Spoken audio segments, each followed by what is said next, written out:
Hello guys, magandang araw po sa lahat.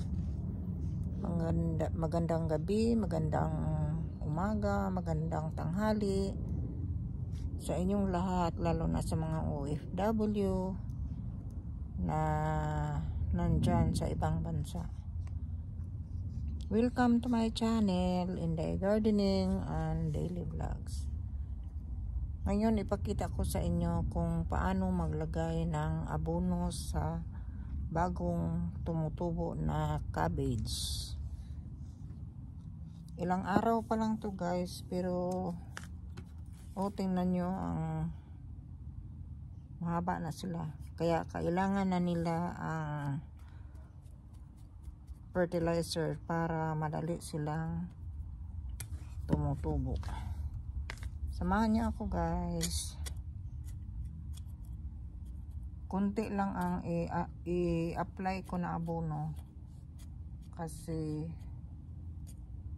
ilang araw pa lang sila. Ilang araw pa sila. Sobra 1 week pa siguro to tanim ko. At ito na sila, dalawa na ang dahon. Kaya bigyan ko sila ng abono kahit kunti. Hindi ko lang ramihan kasi baby pa sila. Maliliit pa. Baka maano ang ugat nila. Baka malanta.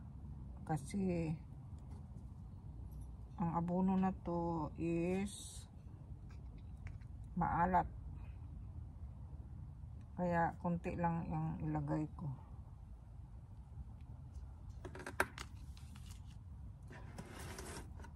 Samahan niyo ako guys.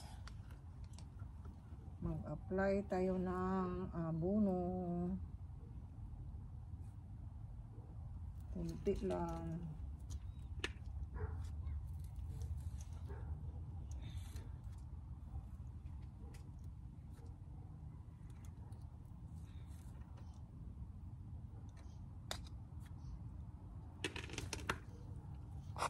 Tapos, tabunan natin ng garden soil para kung mag-ulan man, hindi siya maanod. Hindi maanod yung mga abono na nilagay natin. Ganito lang guys, kasimple. Simple lang ang mga abono ng mga cabbage. Tapos timing ito ngayon guys kasi medyo malamig na. Ito yung perfect time na gusto sa cabbage ang malamig.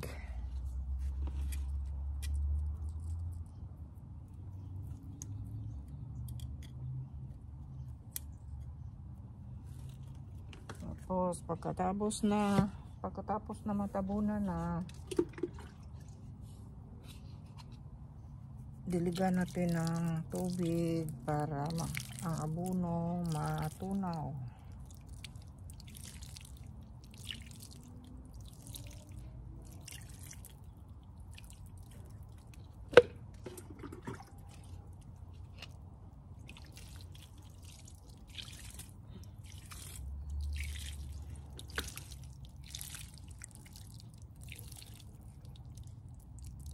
Ito na guys. Salamat sa panonood.